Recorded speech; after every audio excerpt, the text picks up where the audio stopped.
Hey, everybody, I'm Andy Weinberg, and welcome to episode 132 of the David Uosikkinen in the Pocket podcast. Dave, how you doing? I'm doing great, Andy. Excited about this podcast. I am excited as well. We have on the podcast tonight. He is a producer, Legendary. songwriter, multi-instrumentalist. He's got an incredible new band that he just started. We're going to talk a lot about that, called the Speaker Wars. You might also know him from a little band called Tom Petty and the Heartbreakers, which he spent nearly 2 decades in as the drummer, one of the greatest rock and roll bands of all time. So let's welcome to the show the incredible Stan Lynch. Hi. It's like magic, right? Yeah, here I am. Oh, man, good to see you, Stan. It's great to see you. It is. I was a big fan of your band. Oh, wow. I think I actually went to a gig, and I'm trying to remember where I saw you guys, but it's all in a blur. But I have a vision of seeing your band, and I don't remember. Maybe we were on the road, and we were all doing our thing around the same time. Yeah, absolutely. Well, I was telling Andy here before we started the podcast. He asked me if we ever met, and so like we all do, there's something that, like, a vision of an experience I had. It's June. It would be July 13th, 1985, Live Aid. And we were asked to play. Now, we were a baby band. We just did our first record, Nervous Night, and Bill Graham and Larry Maggot put us on the bill.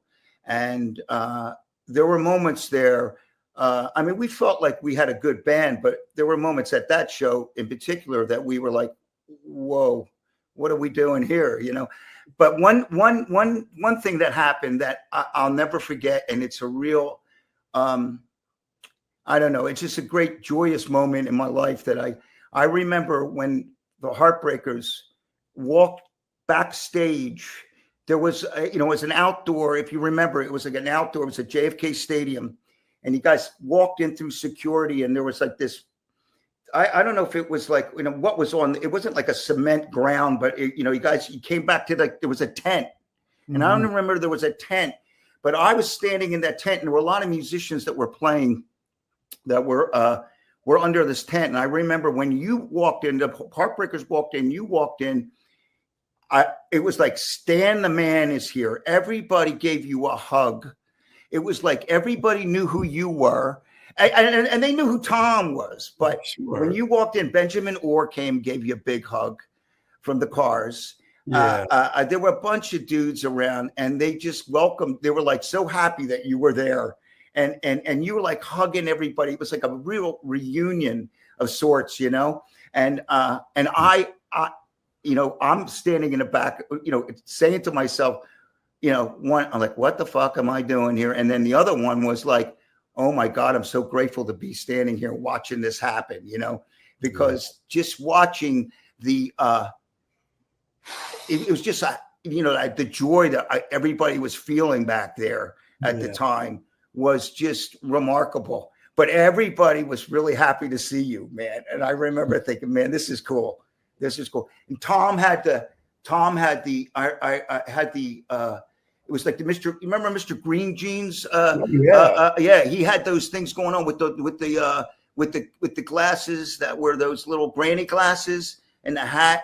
I didn't even recognize him at the time, but I still remember that with such with fondness, like thinking, man, this is really super cool. And you guys were great that day too, So we opened the show, and then I stayed all day and I watched all the bands play, and you guys were really great, And I was the only one using in-ears that day. I don't think you were then either, right? No, I didn't even know what they were. Yeah, I just happened to put them on, Stan.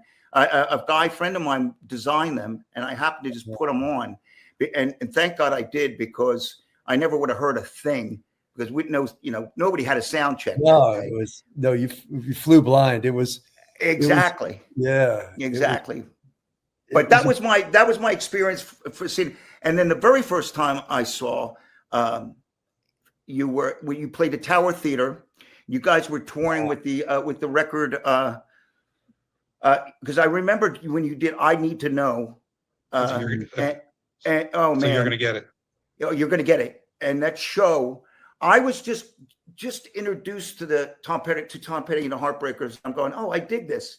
But then when I saw you live, I was in the balcony, and I think I was in the first floor of the balcony with this. It's like a girl invited me to the show, right. And my jaw dropped. It was such a great show, and I remember thinking, "What a great singer you were! You were playing great drums, but the way you were playing, even that beat, and I need to know that the quarter notes when you were rocking through that. Oh my God, it was such a great show. Were we opening for Rush? No, you headlined. It was you headlined. Oh, okay. I might have been. I don't know. I thought it was 79 or 80. But you guys would have been Damn the Torpedoes. Yeah. No, it wasn't Damn. It wasn't Damn the Torpedoes. Right. You guys headlined it. They were. We were like a terminal opening act for probably about 18 months to 2 years. I swear there's nobody we didn't open for. Philly loved you though. Philadelphia loved Tom Petty and the Heartbreakers. Because the Tower Theater was packed, and you headlined, and I remember leaving that place going like, I'm getting this record tomorrow, and I listened to it nonstop. Very cool, That's fun. Those are fun. That's it seems like a lifetime ago. I bet. For all of us, those were really exciting times because we were kids. I mean, I was a kid. I didn't know what I was doing. So and every gig was make or break. You thought this could be the last time we get to, this could all just blow up right now, And that's the way you played, though. That's what I loved, because you played with you had control, but there was like this little bit of edge that I was like, oh, I love the way this guy plays drums. The whole band was like, it always sounded fresh to me. And that live show, I still remember. I mean, I go back to 1980, 79, or whatever it was, and thinking about it. It was great. And now you're doing it again, Stan, with this record. This new record is fantastic, man. Well, thank you, and I appreciate you spreading the word, because it's great. This is how you do it nowadays. I mean, we're really we're competing against cat videos. It's like I'm trying to, I mean, look, I realize the music I make or involved in any time is going to be slightly, what's the word? Prehistoric. It's like, it's old, but it's what I love. It's what I do. And we love it. Well, I think the songs are great. The songs are crafted beautifully. The production is great. The playing is just, it's exactly, I know Andy and I love a lot of the same music, and we both had the same feelings about you could hear the Petty in it, you could hear the Henley in it, but it's such a well done, but at the same time, you hear something new at the same time. So you've done a really good job with this. Well, thank you. It's all of that happens without planning, I mean, look, I'm still pretty feral, like I always was, even in the old days, and I still just follow my bliss is basically all I've ever done since I was a little boy. Is like, just, that seems cool. Let's do that. So, I mean, Tom used to always have this saying, he'd say, boys, let's take care of the music and it'll take care of us. And it was like, good. And it was like, so I feel like that stuck with me when I was still a teenager. I remember going like that, I'm just gonna, if it's called the music business, I'm gonna do the music part. Oh man. Well, I'm so glad you did. And listen, I lived in the West Coast for 20 years. I did 2 years time in LA, and then I moved to San Diego. I lived in San Diego most of the time, but I spent a couple of years in Woodland Hills, and I met a few friends there that I played with and worked with a little bit. And one in particular who is no longer with us, a guy named Jack Sherman, a guitar player. He did a little stint with the Chili Peppers early on, but he was good friends with Howie, your bass player at the time. But he told me, he was one that told me about I don't know, but he must have done a session or something with you. But he was telling me about we always talked about drum tuning, and we would geek out a little bit about drums. but he told me about how you played, and because the thing is, I said, man, he rocks, and he goes, but at the same time, you're not bashing on stuff. You have a sensitivity to your playing that Jack would always talk about, like, you know, Stan. He goes, Stan played like that, you know, which was really a big compliment coming from this guy, because he could be harsh on some dudes, you know. He loved your playing. Well, that's really kind. I mean, all of it. I mean, I don't know about you, but I never really wanted to be like a drummer. I wanted to be the drummer in that band. Again, you know? Exactly. Yeah. So, and there's a distinction with a difference. Like, I mean, there are amazing drummers out there. And tell me about it. Look at you. Boy, I've had the pleasure since I've been on the other side of the glass now of working with some of the best in the world. And right. And they're phenomenal. And, you know, I get to audit their process now from the different speed. You know, I go like, oh, how, and I realize like, oh my God, these guys they're standalone drummers, man. Right. But those guys still have great reverence for guys that were in bands. Yes. You know, like for me, it's like, you know, it's Ringo and Charlie and it's Keith Moon and it's all these guys like Mick Avery's from the Kinks and one of my favorites. Without them, it seems like Mick Fleetwood. It all falls apart. It's like, you know, so I'm still a band geek. Yeah. And so I don't really focus on the drumming. I focus on how the whole thing and the music and the songs. And You know, well, you became that guy for me, Stan. Really, I have to tell you, you were like one of these drummers that when we were coming up, I like I said, I saw that show. And just the way you presented yourself was something I went, oh, I love the way this guy does it, because you could tell it wasn't just, look, I love the drums and it's my instrument. But the way you play the drums in within that group, what made it special for me, you know, like you did that and you're still doing it. You know, when I watched that video, the video from the Speaker Wars video that you had, and when you go to the cross stick, when you're playing and you go to your cross stick, and the way you move to that cross stick was like classic Stan Lynch. It just like and that camera guy caught it too. It was like, bravo, good stuff. Look, it's all in the company you keep, and it's sort of like I'm very happy that I've been able to have a life of being around people that are joyful and cool. You know, it's really hard to make music with assholes. It's really tricky. I mean, oh my God, you can do it. I don't know if it can be done, but I guess there's some people that do it. I've had a little bit of experience, and unfortunately, my experience happened. I had a lot of great experiences moving to LA, but there were a couple that were like, this ain't right for me, and I can't do this, you know. And it happened when I was out there, you know. Not a slight on LA. It could have been anywhere, but that's when I experienced that. I know what you're talking about. Well, when my tenure with the Heartbreakers was up, I really made a conscious effort to like, I'm only going to do good stuff with cool people, period. Full stop. Like I'd rather turn hamburgers than than do anything that destroys my quan, you know, that like, I get it. I love this so much.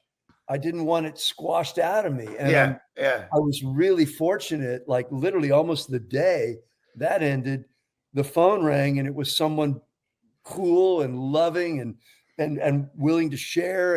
And it was like, so, and that's how the band, the Speaker Wars started with me and the Jon Christopher Davis. He's amazing. This guy.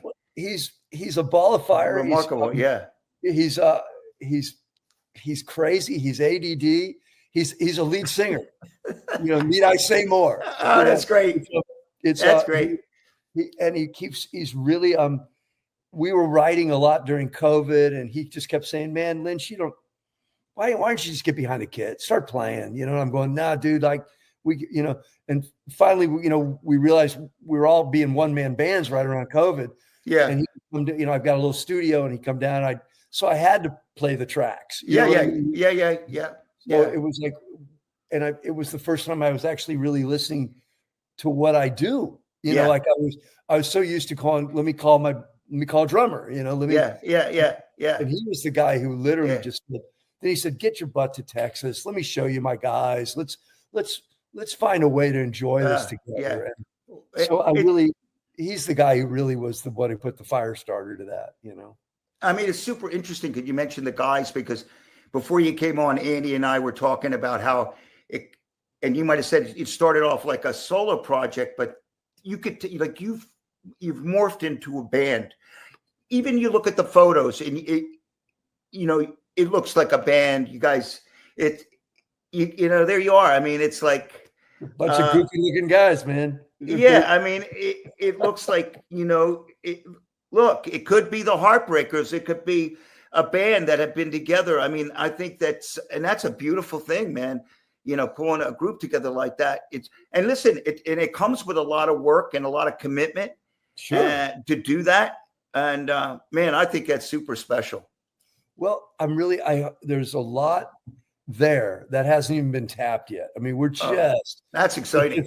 We've just scratched the surface, and we've got a lot of songs. John and I have written a lot of songs, and we got lucky. A guy named Mike Basterzi came in and heard the music and said, here's what I think the first record should be. And he actually picked the song and curated it and did the assembly. Because I'm so close to it. I'm like, hey, I like them all and I hate them all. You know what I mean? It's I got you. They're all just they're songs. And when you're wearing your songwriter hat, you just burp out the best you can at that day. Right. And so Mike was really important because he came in and said, look, I'm going to be the vote. And we were like, being in a band, you have to turn over some of Exactly. Part of it is like, and it's like those meetings, you never get exactly what you want, but that's a good meeting when everybody feels like they got screwed a little bit. It's like, meeting, But they did a little screwing too. Right. Yeah, exactly. Right. I like being in a band. It's like you said, it's a commitment, and it's like friendship. It requires maintenance. You have to want this, like it's like a relationship. Indeed. It's real easy to say, hey, F you guys, I'm out. But the real work happens when you're about to say that and you go, right. I'm about to learn something, man. Right. I'm about to figure this out. Why don't I? Yeah. And but I really enjoy having access to players, and there's a lot that, as you well know, you get it's like monkeys in a hey, get everybody in a room. Yeah, it's really a lot of fun. It's a lot. Listen, I think it's fantastic, and you're working. So you're gonna go. Have you guys started doing dates out? I know you've been playing a little bit. What's the future with going out on the road? Is there any planning to do any touring? Because that's always the big going out, and that's. Hey, I think this is why. Yeah, I'm grateful to you guys. Turn your audience onto us. Yes, we will. We need a lot of eyes and we need a lot of ears. Yeah. We need this. We need to cut through the chatter. We need to get heard. Yeah. And then, we'd love to go out and play. We'd love to, and we're good. Actually, the band's, it's pretty good. I mean, you can't afford them. They make a joyful noise, man. Yeah. Oh, no doubt. Rich just put for those who are watching, there's the website, but if you're just listening to us, the website is www.thespeakerwars.com. You can get the background on the band, and the one thing missing from the website is tour dates, but hopefully we'll have those at some point soon. But I just wanted to mention a couple of the songs because You Make Every Lie Come True. I mean, that in a different time, that would be all over the radio. I mean, that's just it grabs you right away. The references to Bob Dylan and Johnny Cash, and then it's great lyrics. It's just a fun, catchy song. Then you got a song like The Forgiveness Tree, which is one of the most beautiful ballads you'll hear. You got gospel influences, and Stan, you do a lead vocal on the album, correct? I love that. I do a couple of them. Yeah. If you call that singing, no, man. I think that's great singing. That's one of my favorite tracks on the record. It's great. Yeah. Well, your vocals were such a key part of the Heartbreakers sound, but it was always, in a harmony or background thing. And now, was that, and you, I guess, have sung lead live a couple times with the Heartbreakers through the years, but, having it on record like that. And it's, was that, what was your thoughts going into that? And are you happy with the way it turned out? Well, when you write, basically my gig for couple decades now has just been writing songs. So when I can be a one-man band. So when you present your song, you present your demo vocal, you know what I mean? You hope for the best. Usually you try to pick a singer a hell of a lot better than you. And then what's really nice is they'll usually tell your vocal, they'll go, well, that's an easy vocal to beat. You play yourself singing to someone who's really good at it, and they're certainly not intimidated. So Jon, he heard a couple of songs that I had, presented essentially to him. I said, look, are these even close? He goes, yeah, they're great. He goes, I like your vocal. And I'm like, please try and sing it. I know you could do this better. And he goes, I don't want to. He goes, this is funny. It's authentic. I love it. He goes, it's authentic. Yeah. Well, he just says there's something, because there's something sort of like you sound real, you sound believable. I'm like, well, that's good. Oh, that's great. So Jon's a good foil for me. He's a good collaborator. We do a nice yin and yang on each other, Wow. So, well, I just started reading now. In fairness, I got the record and I had to look up who the rest of the guys are. I knew who you are, and all the work you've done. I mean, you toured with Bob Dylan, and all the work that the Heartbreakers did. I mean, they must have felt at one point like, whoa, you've experienced a lot of things, and I guess they're coming up. He was born in '68, and right. You're the same age as I am, and I'm thinking, they're coming up and probably look to you for a lot of guidance at times, right? Well, it's fun when how do you put this? It's funny when you're around. You remember when you didn't know what you didn't know? Yeah. You know what I mean? It's like you're just young and dumb, and you really think you're reinventing the wheel. It's like, it's fun to work with people. I was usually the youngest guy and getting schooled, and I'm used to that role of having mentors. So this is a nice flip of the script where I bet.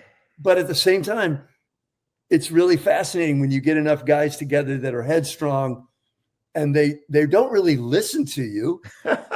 It's like, but you can eventually kind of put them in an emotional headlock and say, look, guys, you do me just out of respect. Would you just try it my way once? Right, right.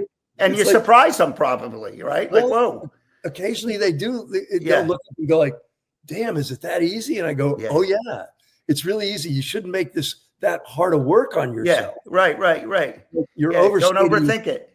Yeah, and don't overplay it. And just, it's like, it's the classic lessons you learn over life is like simplicity is really great. It's just, oh man, but you got to have a lot of courage to be the hole in the donut. You know what I mean? You got to be a real dude to not play, Right.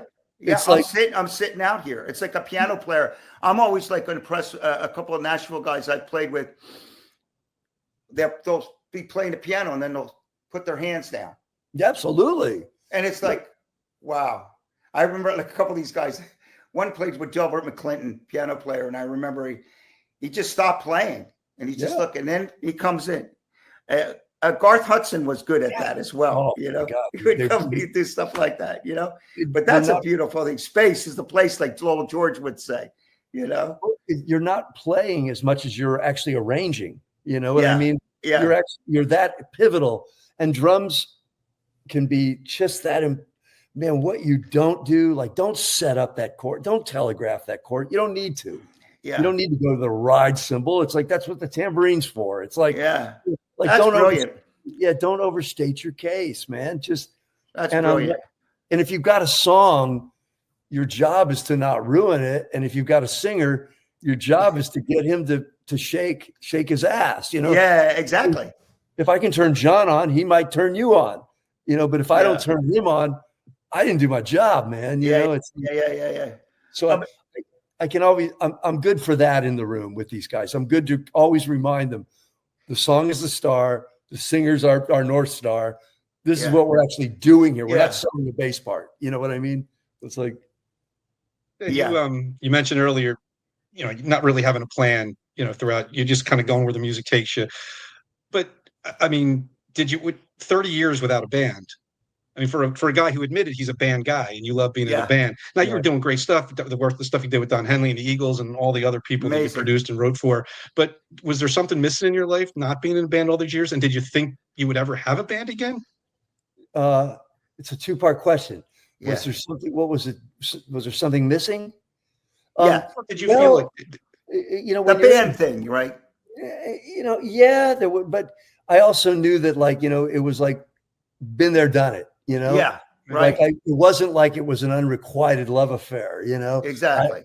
I actually was in a band, and you did it on the biggest level. I mean, you may as well have been the Rolling Stones. I mean, the Tom Petty and the Heartbreakers are one of the greatest rock and roll bands ever. So you've done it on that level. So it's like when you've been at the top of the mountain, I mean, it's really cool. And I think it's brave you're doing it again. But I'm telling you, when I hear this record, Stan, the drum, like everything, the arrangements, the music, like I said, I'm blown away because it's right up there. And I'm really hoping people hear it because it's that good, it's that great. It's great. Well, that's the key is, like I said, you got to start somewhere. So this band, it's like, this is where we're starting. It's, we could have waited another year and gotten maybe a better record, but I felt at some point I go like, look, man, let's just get it out. Let's call it a record. And that's where this guy, Mike Basterzi, was so good. Let's put this out. Let's get to work. Let's try to make the world aware that there is a new rock band out there. Yeah. And then let's try to create a need for ourselves where there is none, Yeah. Like, well, it's a cool name too. Yeah, that's what I was just going to say. Where'd that come from? The origins of the band name? Well, the band name came from I was driving down the road with my buddy with Don with Henley, and we were driving down the road in Texas, and we came upon a trailer. It might have been like a lawn trailer, and Don saw it first. He goes, "What is that?" He goes, What is that?" And he goes, "The Speaker Wars." And we thought maybe they were Hicks, like it was the Speaker Wires, like in all the, like the Speaker Wars. Damn, man. And we looked it up and we couldn't find it anywhere. So I just thought, well, and that it's truly the only war I fight is over what's coming out of the speakers. I mean, I'll go to the wall over what's like, you didn't do your best. We can do better. I can do better. I'm really hard on myself when we make music, so I am I'm an OCD nightmare probably to work with. It's But when it comes to war, I mean, I got nothing. I forget it. But that's the one place that I'm interested in. Actually, I get it. Yeah. Where'd that come from though? That with that OCD, that because obviously I think that, some of my toughest, like learning to play, make records and do some sessions and play in a band. Some of it's always been a great experience, but some I can look back on some that weren't always the easiest, where I had to do things over and over again. Some of that stuff made me who I am today. And I'm guessing like it's probably why you're like, I know this it could be better because I remember when I experienced that and it was better, right? Is that? Oh yeah. Well, plus working with all the different producers and writers over the years and musicians, like I've really gotten to experience their processes. And some of them I did not enjoy at the time. I bet. I was like, this is a rectal exam. You know what I mean? This is what it feels like to me. This is like, oh my God, really? I know what you're talking about. I've been there. Yeah. I mean, Jimmy Iovine, it's fake. I mean, Mike Campbell talks about it in his new book, and obviously it was in the documentary. I mean, it's you really feel bad for reading about this stuff with what he put you through. I mean, it worked out on the records. It made him who he is. It made him who he is. But the thing is, we were all really young, and Jimmy, he doesn't need my defense, but in his defense, he was protecting his singer and his songs. So he was a song guy first. Like he when he heard a song, and if he didn't think it, and he actually knew what a hit sounded like. I had no clue. Yeah, he did. And he had a real vision of what this thing was supposed to sound like, complete with drum sound. Like I was like, holy crap, so everything I was going through, courtesy of Jimmy's charm school, if you will, was all part of that ass whipping was a man maker. You know what I mean? Yeah, I you know, and same with like, you know, and then you know, Jeff Lynne was a man maker. Oh my like, God. I didn't see that. I mean, boy, his process right is so not where I'm at. But I have found myself time after time sitting at making records going, well, I know that will work because I saw him do it. Yeah.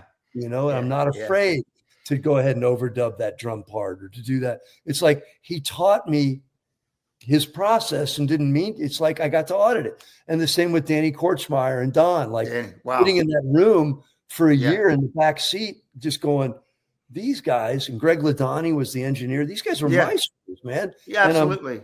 And I'm just, you know, if I just keep my mouth shut and they don't throw me out, I'm going to absorb tremendous amounts of musical input. You know, like, because I mean, you know, you got to remember, if Don didn't write such great songs and sing so well and produce, he's just the drummer of played on all those Eagles hits. Exactly. So it's like occasionally, you know, like I would get to play a drum track for Don, and he would take me to task, and I'd go, "There's a discipline I didn't know." You know? Listen, I got to experience Don Henley because we did his very first tour. Right, that's right. That's how I connect. Maybe that's where we crossed. And he took you under his wing. I read that he was like, you know, he was like a brother to you. And I got scolded by Henley once because I was hanging out with Deborah Dobkin, and I forget the other Mindy, the other singer. And I remember, Andy, you'll love this. So we had a day off. They were playing, I think, somewhere, but we had a couple of days. We were doing something else, and the girls wanted to go to Manhattan. They wanted to go to the East Side of New York, and I knew the East Side of New York. So I show up at the Garden State Parkway, and they had a couple of days off, and I pick up Mindy and Deborah to take them into the city. Little did I know that Don Henley was going to have a conversation with me before we left in the car. He said, he said, if anything happens to these ladies, I'm going to kick your ass. No, he was, and I, Mr. Henley, nothing will happen. I guarantee you, because we want to stay on this tour. I don't think Rob and Eric knew that I was doing that, but I remember Don was the father, and he came and he said, hey, you know, but I'll tell you, he was. One thing I remember about that tour was that this is the first time he was getting up and playing guitar. We played the Fox Theater, and I remember, here's the guy from the Eagles who were, you know, massive, and he was nervous going up on stage, and he crushed it. Oh yeah, he crushed it. Yeah. What a great band! You know, Jay Winding was playing keys, and it was just terrific. And Ian Wallace was the drummer. Fantastic. You know, and he was just, it was great. And now you and he became co-writers working on stuff. I mean, what experience that must have been.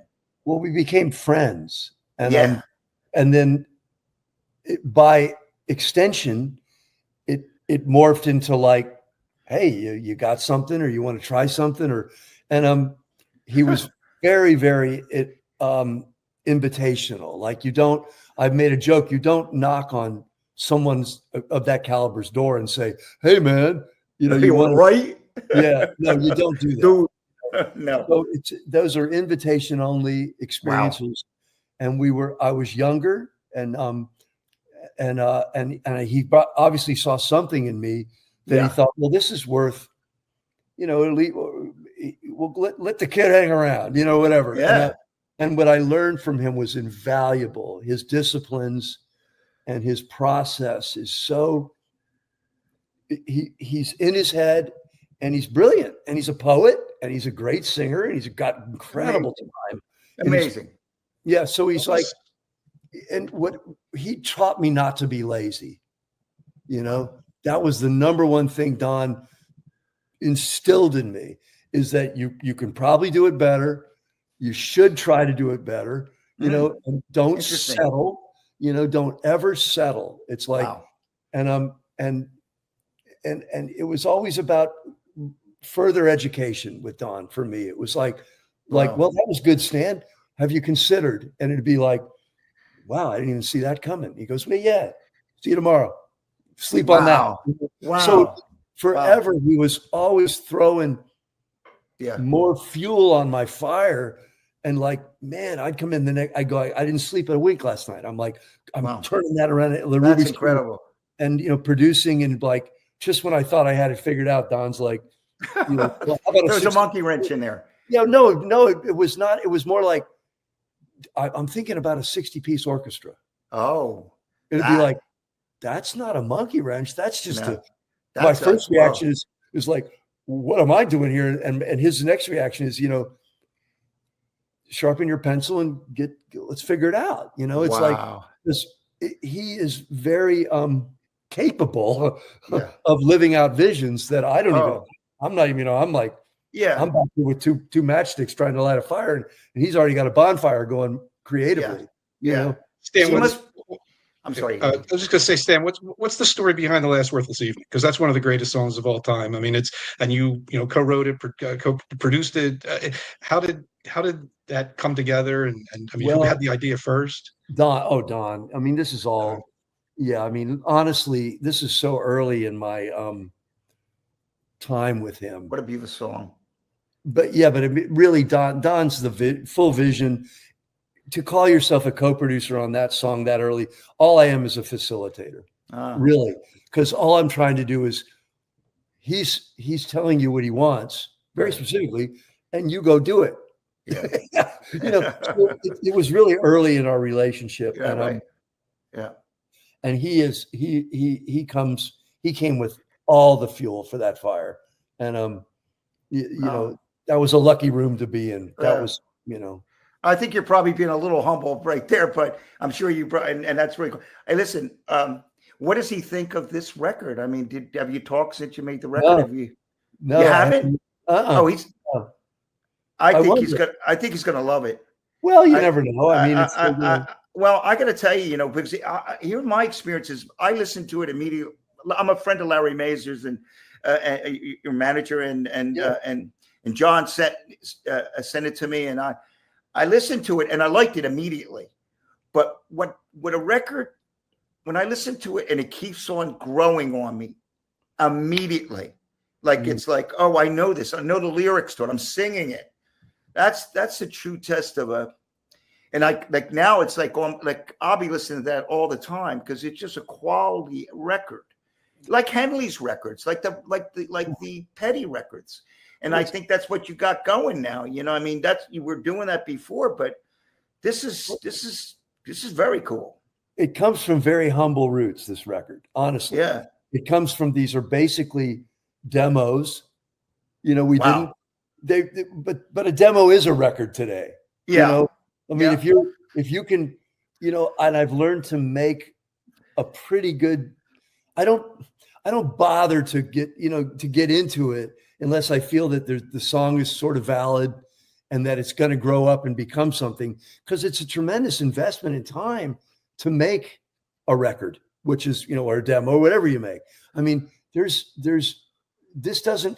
couple of these songs were played off the floor, but a lot of these songs we worked on them. You know what I mean? We had to really create and figure them out from, like, during COVID, like I said, we were like, geez, how does this one, okay, I know I like the song. How do I not screw it up? But so it's just a lot of this stuff comes from very humble beginnings. It comes from the acoustic guitar place, and it's very back porch, if you will. Right. Yeah. Well, whatever. I was just going to say, speaking of humble beginnings, I mean, most people who are a fan of the Heartbreakers know your story, coming from not a whole lot in Florida, they end up in Tom Petty and the Heartbreakers, and then you become one of the biggest bands in the world. Did you have and you obviously belong because you're that talented, but did you have pinch me moments throughout? I mean, I'm reading in Mike Campbell's book where you're going to see Sammy Davis Jr. and Frank Sinatra, and Bob Dylan says, "Can I come with you?" And you're hanging out with Bob Dylan at a Sammy Davis Jr. and Frank Sinatra show. And granted, you were huge at that point, the band, but still, did you have kind of pinch me moments throughout your life, or did you just kind of take it all in stride? The whole, I mean, what can I tell you? The whole thing, everything has been one pinch me moment. I mean, if this guy that's sitting here met the 15-year-old kid that I used to be and told him what was about to happen to him, he would have crapped his pants and passed out. He would have never made it. He would have never made it to the bar that night. He would have just gone, "What?" I mean, everything has exceeded my wildest expectations. Everything. So, I figured, once you had a gold record, you're done. So like after you're going to get it, I figured we've already, that's it. I know that feeling. Yeah, I get it. Yeah, I mean, and it was like I do, every step of the ladder. And then there were some parts of the equation that were pinch me moments in the wrong way. They were like, oh no, not that. Oh no, he's but it's what is it they say? You got to take the bitter with the harsh. Exactly. My life has been. But Stan, that was the guy when I mentioned the Live Aid thing. I think that's why everybody wanted to be around. It felt like, here's the thing, basically, everybody wanted to touch the jacket or like when you came in, it really felt like that. It was like, wow, look at this Stan. Like when you walked in, it's like everybody, it was like a big huddle. It was like you were the quarterback but it was like all these different bands. I mean, Andy Clapton was there. I mean, the guys in the cars, it was like, it was really a remarkable thing to see. Well, it's like very cool. That's because you're a good dude. Well, I refer back to the original concept. These are my friends. Yeah. It's like, they're my friends, man. Yeah. Like Ben Orr was my friend, Yeah. And I like to see that. Well, I could see that. Like, we like girls, we like cars, we like music. Yeah, you can feel the love, man. I'm telling you, man. This is for a guy that was standing on the outside of that going like, this is something I'm hanging out for, man, because it's just like a bunch of dudes hugging each other, and they're not going to play rock and roll on the stage in front of 100,000 people. Well, holy shit, I mean, my takeaway from Live Aid was I got to hang out on a stoop in front of a trailer and talk to Michael Shreve. Michael, he's a so it's like, I mean, I'm looking at him going, you were 16 when you played that solo at the Woodstock. Right. Exactly. Where did that Champagne kit go? Where did that Ludwig kit end up? And so I'm sitting there just losing my mind. I'm burning my brains out, like looking around and going like, wow, Robert Plant just walked by me. It's like, I'm just having this out of body, wonderful. Yeah. And that's what the whole thing was pretty much for me. Yeah. And I wasn't that different. Like the audience and I were kind of the same age, exactly. So I was having the same experience. I remember to this day, people will say to me, like, you probably had this too. Like, hey, I remember where I was when I heard American Girl. And I'm like, I remember where I was too. It kind of blew my mind, like when Mike did that thing at the end. Like I remember seeing that for the first time going, holy shit, this is really amazing. And when Ben would play these beautiful parts and Tom would write these songs, it was all happening so fast. Some of these takes are take one, take two, So what a band though. I mean, because Benmont, I got to meet him a few times and followed his work with the Jayhawks and with the Heartbreakers. And I'd always see once in a while, I remember I was subbing a gig in LA on Lancashire. I was playing with an all-girl band called Boo Boo Fun Jelly. I was subbing for the Hillary Jones, and Benmont knew somebody in the band. And Benmont came, and I remember I was playing. I still was. It was one of these moments for me. I'm playing. I go, hey, that's Benmont Tench over there. My pocket better get better. I still feel that way when I see you Ben.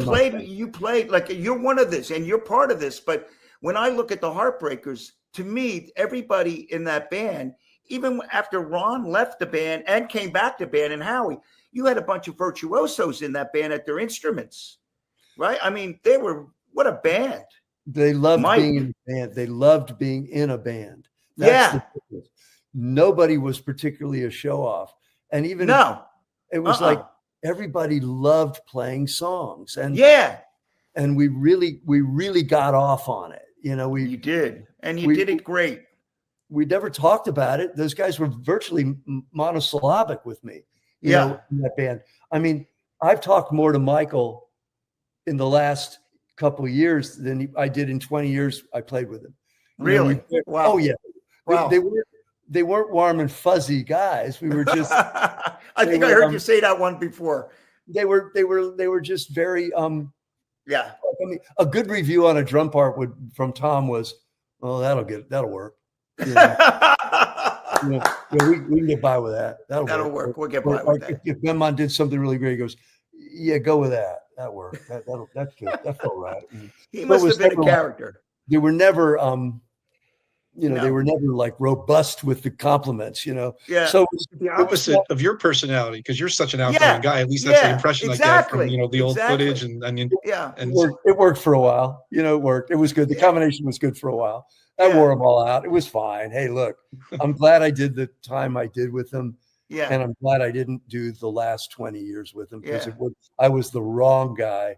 And that's fine. You know what I mean? It's fine. And I had other things to do and they had things to do. But it was a very wonderful combustibility. That first couple of decades were really great. You know, those records, they're special. Special records, man.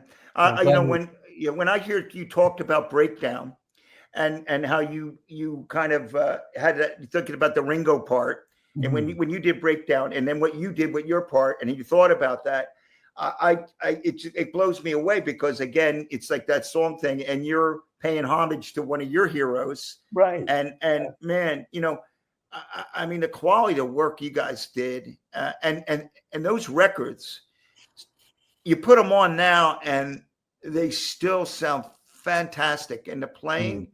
It's like, you know, you got to feel good about that when you hear that. Even when I hear like Strangers in the Night, the early stuff, either very like, what record was that on? That's the first album. That very first, man. I mean, it's just great and innovative. You know, I mean, no one was playing like that. It's like you were borrowing from the early days, but at the same time creating a new path. I loved it, Stan. We were crazy feral rednecks from Florida. We didn't know any better. We really didn't know this is what we did. Yeah. You know what I mean? This is what we did. If you counted 4, that's what it sounded like. You know what I mean? Yeah. It wasn't like there was any plan to this. It was just, this is what we got. Let's do it. You know? Yeah. And we were really fortunate that Tom, you know, was so lit up creatively and so uninhibited. And also, he was a good storyteller, man. He was indeed. Yeah. Well, I'll tell you, you know, it's funny, and I'm going to go back to the speaker wars because I'm headed to Europe for 6 weeks on Saturday, and we're going to tour. We're going to Greece for the first time, which is kind of cool. But when I hear this record, Andy, I was driving back. I'm going, man, Germany would love this record. You know, it's like, you know, I don't know. I knew you guys, the Heartbreakers, would play Europe a bit. You guys were a lot. You were in the UK. Yeah. I mean, this is a record. We're huge in the UK before the United States. Exactly. Yeah. You know, I mean, I see this record could really make some inroads all around the world. It's just, you know, they like quality music. They like great songs. They like great playing. So I just see it, you know. Well, tell a friend. I plan to be playing it for my promoter friends over there because it's really that good. I'm a fan. I mean, it's that I can't tell you. I can't stress how important. Hey, man, here's a record. It's good. I mean, we're ready. We're ready. We're no doubt. We're one phone call away. You know, no doubt. And I will be doing that. So, you know, it's been great. So, what's the next are you going to put out another record? You're going to work this record for a little bit because you said you I write a hope bunch so. of songs. I want to get on the road. I think we've got a good dent in a second record, but I write all the time. That's what I do. I basically, you're writing. If I have a minute, I'm like in my studio gathering nuts. You know what I mean? I got it. And I love the process. I love the process of just, I love getting drum sounds. I love all of it. I just love all of that. It's like I don't enjoy being my own engineer and my own. Working in a vacuum can be a little tough, but then when Jon and with the new band, right now I can bring in. Hopefully, I can bring in songs a little looser and say, let's work them up as a band off the floor. Right, let's do what we're supposed to do. Let's really exploit the talent of these cats. Mm-hmm. So you're back in Florida. You have a studio at your house and you work. Correct. And did you guys Did you guys go to any actual studios to record the record? Because I didn't read any credits. Did you? No. Like back in the old days, it was like go to the record plant, we did it at my place. We did it I'm trying to think. It ain't. I think it's either It Ain't Easy and Forgiveness for Your Cut in a Living Room. I love that. It's like, it's scrappy, man. Yeah, it's scrappy. Yeah, it's not that we're not screw ups, but we like, hey man, we did this. It was a love gig, so we were like, man, it sounds it.